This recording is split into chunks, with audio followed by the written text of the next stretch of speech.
Last year I traveled out to Vette Masters in Virginia to see all of their press molded fiberglass products and to understand how they assembled them into true press molded front end. Vette Masters is reviving the process that hasn't been used since the 60s to create true press molded fiberglass by using over 500 tons of pressure to create beautiful press molded panels that not only look like the original panels, they're as strong as the original panels, and they're made the exact same way, which gives you the 100% correct look and feel. The original GM tooling has been scrapped, so Vette Masters had to produce every single one of these tools. The hood surround tool weighs over 38,000 pounds. There's over 30 tools in their arsenal to produce their full spectrum of fiberglass. Vette Masters uses the same manufacturer of fiberglass that the original Corvettes did to get the correct look, feel, and strength of the panels. Vette Masters takes their coloring of their panels very seriously. They want to be able to match the original colors that were offered, so they use chemists to help get the correct shade and the correct performance out of the resin. The process results in a correct looking panel that is very lightweight, dense, and free of voids. This fiberglass is proudly manufactured by men and women in the same state and in the same town that manufactured the original fiberglass for Chevrolet back in the 60s. Thanks to Vette Masters for reviving this process, because we get a bigger appreciation for how these original Corvettes were built back in the 60s.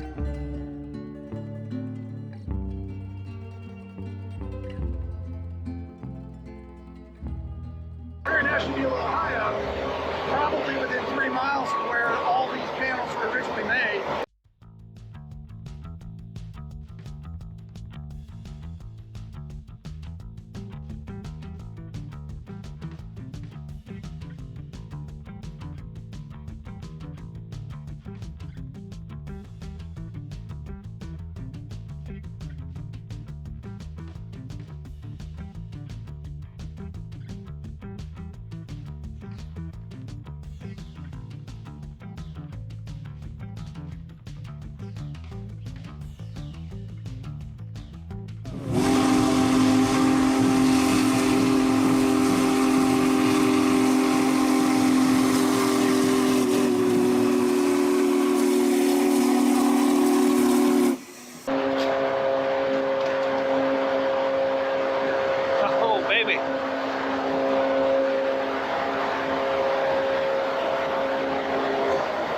Look at that. Hell yeah, look at that. That's fresh out of the mold right there. Did that just pop on its own?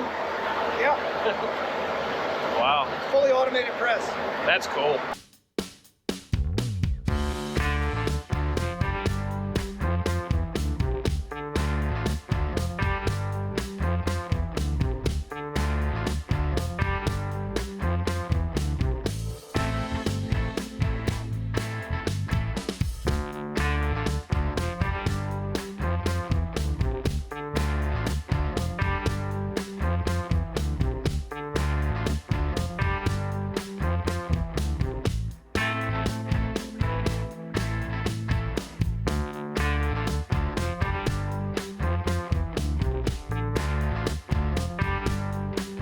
All right, so what do we got going on over here now? They're going to do a second shot of that in that color.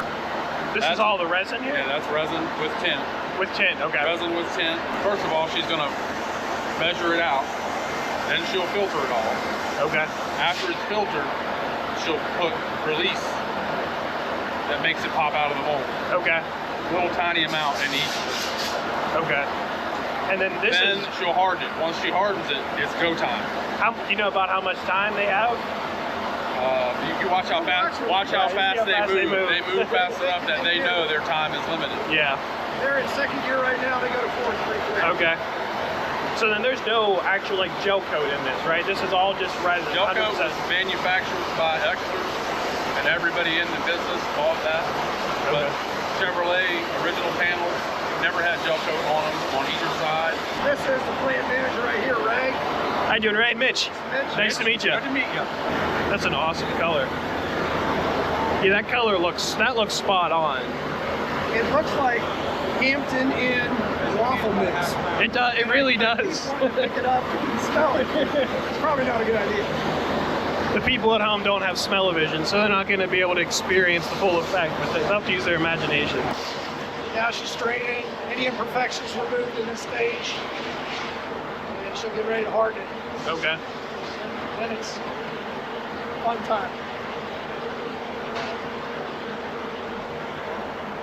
This is cool. This is just a little taste of release agent. Okay.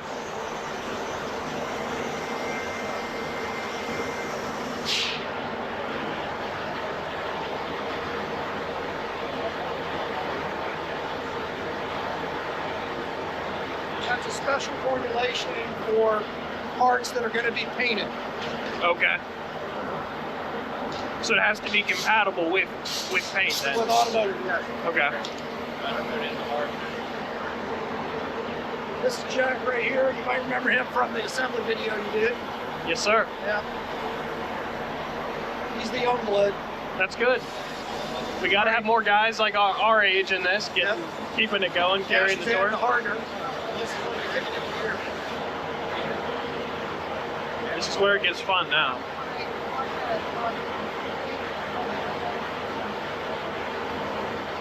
That's Gina, Pat.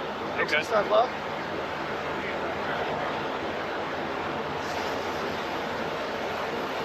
Chevy, I'm sorry. Right. Take it one more second, make sure all the mat all lined up.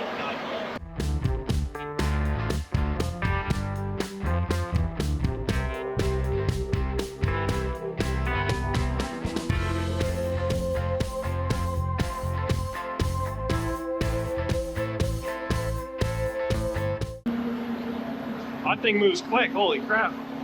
Did you that fast last time? Well, now it's slowed down. It goes really slow. I was not expecting a big tool like this to move that fast. Look at those pistons. Oh yeah, oh my god. It's gigantic. There it goes.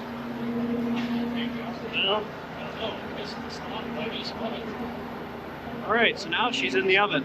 Remember the TV shows where they say, okay, now we're sending the car to body work? Yeah. And after we come back from commercial, it's painted?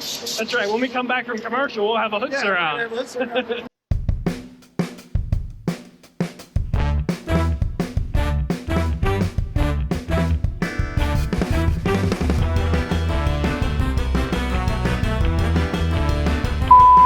Alright, so we're here with all the tooling. What are we looking at here? This is the stamped steel tooling for the header bar for the 63-7 top surround reinforcement. Okay. So they also, besides fiberglass, do they stamp steel here then as well? They're going to set up and do this for us. Okay. This is front wheel well mid strips for 63-7. Okay. That's the lower balance, mounting cup strips, little C cup. This is I believe the left inner fender, 65-7. This would be 67 side fender. Okay. 63-4 side fenders. 65, 66 side fenders. Wow. Some massive tools. This is old reliable right here. This is the hood skin for the 67 Stinger. Oh yeah. Got a lot of use out of this one. You see the Oh yeah, you can see the shape right there. back is the cowl side. That's awesome. On down the side. Yeah, so you had every one of these tools machined. None of this is left over from new old stock or anything. The rumor is that all the original stuff from St. Louis was destroyed. I'm sure it was scrapped. You can imagine how heavy this stuff is. Imagine watching that stuff get scrapped. Oh my gosh, it's heartbreaking. Think about how much time that would have saved you if you would have been able to have the original stuff. I think this is the nose panel bottom strip. Okay. This is the other inner fender. That's the right side inner fender. Okay. It's a heck of a mold. You look at the size of these hooks they pick these things up with. My gosh. 5.5 tons is what it's rated for. This is the bonding strip that attaches to the stamped steel header bar. Okay. This is the 65 to 67 rear exhaust panel for side exhaust. I've used a lot of those. This is the long hockey stick bonding strips for the front end. Does it make both of them or just one side? Both in one tool. Okay. A lot of this was able to be combined into one tool. That's Save smart. money. Plus, most of the time, if you need one, you need the other. This are the front turn signal panels for 63 to 67, Wow. and they're made on the same tool. That's cool. This one's unwrapped, ready to go in a press. We're going to start pressing these next. Oh, that's cool. And is there another little guy under here? this yours? These are C5 headlight doors. Okay, so that's the part of the SMC process. That's the SMC process. Okay. And they're heated differently. They're heated with electric heat versus water heat. Interesting. So I mean, this is a. I mean, does this whole thing have to be to temperature then? This whole. Yeah, it's heated top and bottom. That's your in and out here for your heat. Okay, and that's a lot of steel to keep warm. It takes about a day to set a tool in the press and get it ready to make parts. Wow. So then, oh, this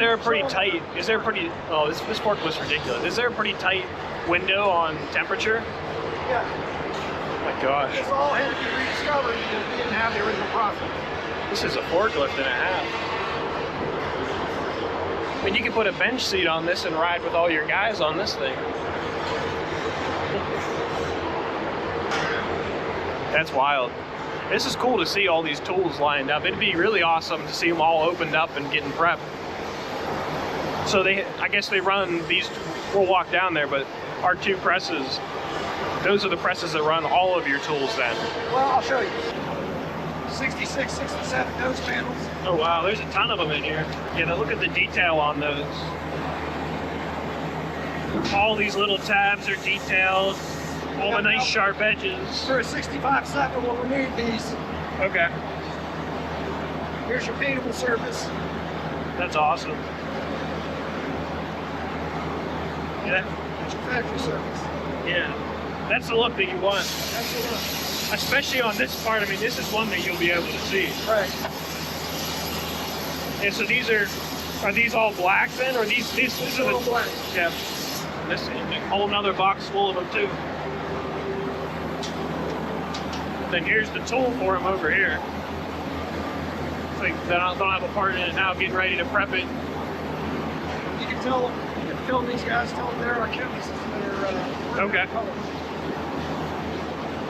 All right, then over here we have 63 panel. This is the 63 color they're working on. And now the chemists are over here figuring out what colors to make everything. They're working on their tools. They have their batches of resin.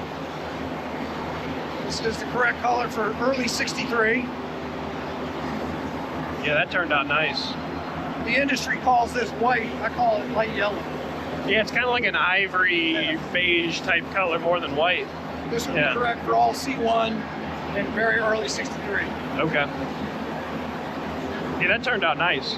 And like you said, the way this edge comes out, you can't get that with a fiberglass tool. The pressure gives us the sheared edge on all the corners, so this doesn't have to be worked before installation. All you have to do is grind it for your bonding strip and remove your tabs depending on which application you have. Right. That looks awesome. That turned out real nice. We'll make one of those here in a minute. Awesome. Love to see it.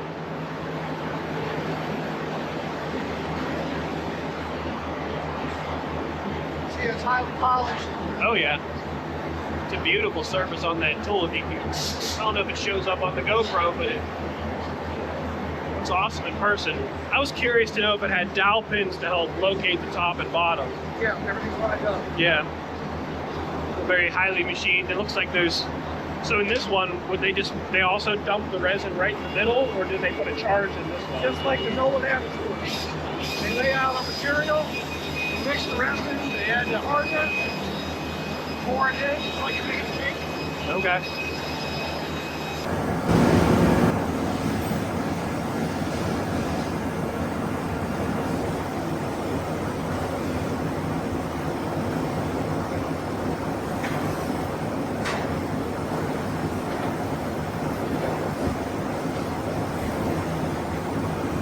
Wait for a while, there it is.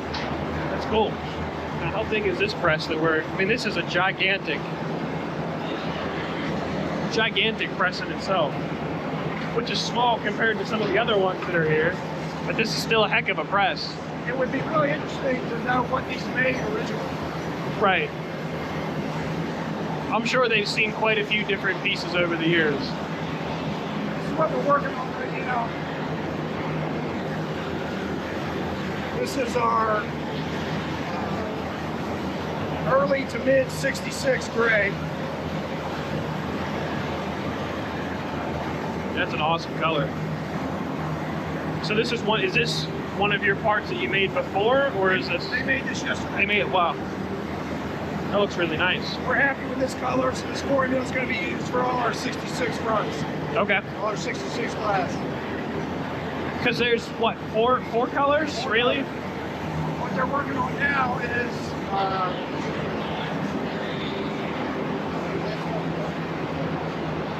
chemists are working on matching this, which is late 63 through early 66. Okay.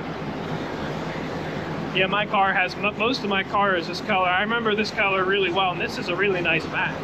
I had serial number 200 and some 63 convertible, and the B pillars were already the second color. Interesting. So they were working on it very early. Okay. So it looks like, I guess this is our resin here that they were working on a sample of. They're working on the color tints. So look at this. This is the pressure gauge on this. Look how much pressure this thing can deliver. So we're at what, like 350? So it sits at 350 tons for 45 minutes. That's crazy. My biggest question is, there's other guys that have been making fiberglass for years. They've been bought and sold. But what was the thing that made you pull the trigger? Because this isn't a cheap and easy process that you guys went in. You had to develop the tooling, find the knowledge, find somebody to do this, and then get good parts. So what was the thing that put you over the edge to pull the trigger? First of all, about the other guys that make fiberglass, what I want to say is, without them, there wouldn't be a Corvette industry. Right.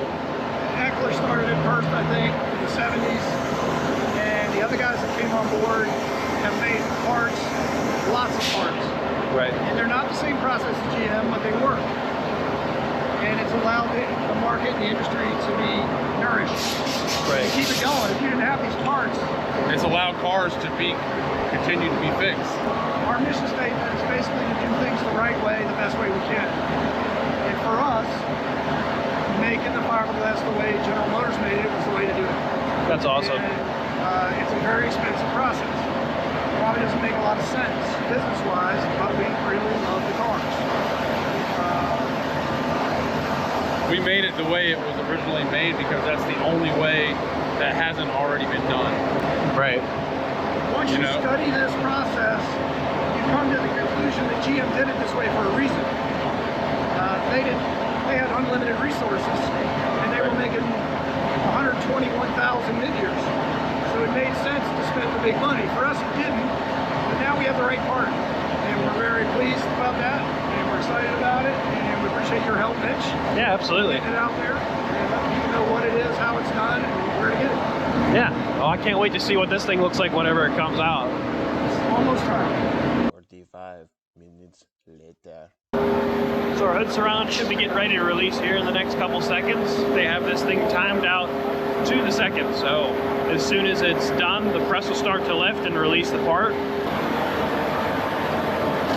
There she goes.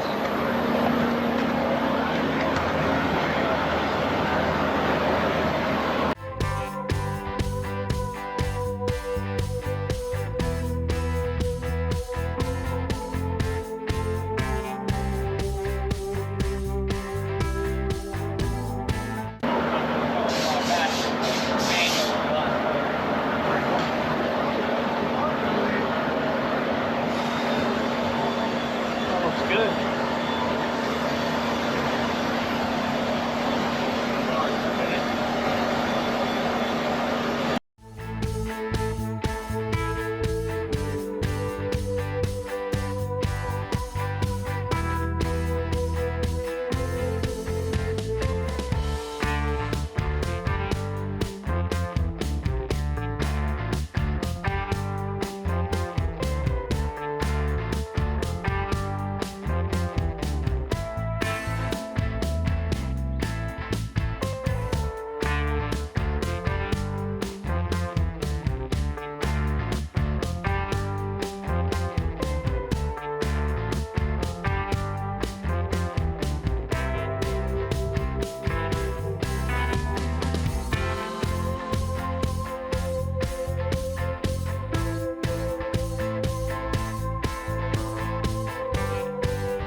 So you can see they have all the mat laid out on the tool, and here are all their connections for their water coming in to heat the tool. They also have them for the top. So the top and bottom are heated at different temperatures independently depending on what they need to do. So they can change the heat, which takes a lot longer to adjust. They can also change the pressure and how much mat they use, where they can put some in some other areas if they need to soak some resin up. It's a pretty neat process.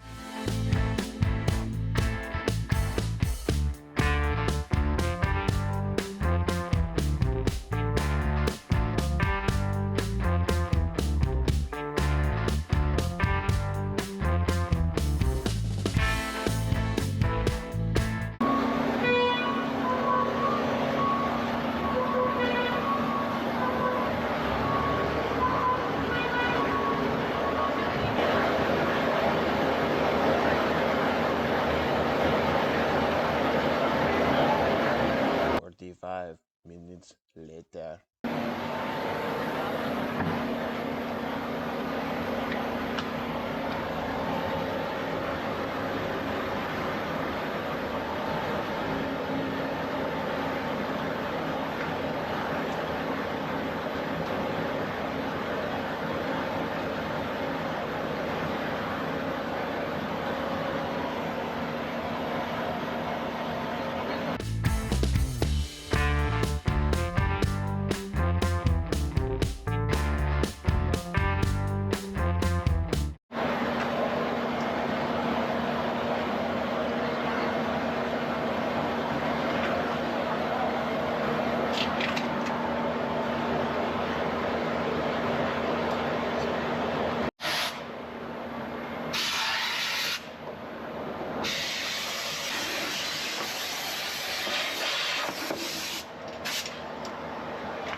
Like opening the hood.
Got here. There's a These are 63 to 7 spare tire tubs ready for pickup. We're here this weekend to pick these up on a trailer. Wow. These are hood frames and hood skins for 67 Stinger hoods. Nice. Well, this will keep you busy. I know you said you're almost out of these, so. Yeah. That's cool. So about how many of them did they run? We ran 50 in this run and 300 tire tubs. Wow. So no one makes stuff under heavy pressure. And you can tell on a lot of different panels, but the tire tub is one in particular that doesn't get painted. It is the way that it is, and if you don't have the right process, it's not going to look correct. Correct, absolutely. Correct. Or have the correct strength or dimension. Right. Because like these edges, that's what you're going to see whenever you look under the car. It's all sheared. No grinding at all. That's beautiful that you don't have to, you save, obviously you had a lot of money invested in the tooling. Yes. But you save on the labor end for something like this. Absolutely. Absolutely. And that's an itchy, dirty process anyways that you wouldn't want to do anyways. To have to grind 300 edges. Just the work we do assembling the fronts, Richard and Jack can attest. Absolutely. Very dirty job. It's a labor-intensive job just doing that. So now these hoods, whenever you get them back, you'll put all the nut plates inside of them. Richard built us a assembly jig first thing he'll do is he'll take the frame, and we had the nut plates, hood, pin holders, and hood support brackets, fleshly reproduced. Okay. They come with a zinc primer. Okay. He'll install those with the correct large aluminum head rivets, just like the factory. And he'll set this on a pair of Corvette hinges into the assembly jig, and then he'll prep the skin. He'll prep the chrome insert reinforcement fiberglass. Okay. He installs that first, get that right. That gives rigidity to the frame, the skin. We also make the insert, so I just use a new insert. Okay. I put a new insert in, screw it in. That automatically locates the reinforcement piece of fiberglass that goes in from the back. Right. That way I'm guaranteed it's in the right spot. Okay. I have a, the chrome piece that goes in there in place on every one. And then how I do, first of all, you got to prep all your glue surfaces have to be ground on the skin and on the frame. And how I do that is I lay a skin upside down. I put a frame inside of it and I draw my line. Right. I use the frame I'm going to use on this skin. Because everyone, they may be a tiny bit different on the inside. So I use the frame I'm going to use on this skin. I put it inside it, I draw a line, and then I grind everything and stop at the line so there's no grind marks showing on the underside of the skin. Right. I do the same thing with that. First thing is I put the metal piece in, then I put 3 pieces of tape on the insert right where the studs are. I put the studs up against there, tap it with a hammer to make a little mark in the tape so I get my holes in the exactly right spot. Okay. Then I slide that piece on, I draw a line around it in here. So I grind it in exactly where it needs to be, and that's it. So then it's grinded here, all around here, before I glue my next piece, this piece in. That's the first thing you do on every hood. I do that before I do this. That's awesome. Then I prep this. The way the jig is made, I wish we had a picture of the jig, but the way I made the jig, when you put the skin on it, it has a flat plate at each hood hinge spot, at each hood pin spot, and at the hood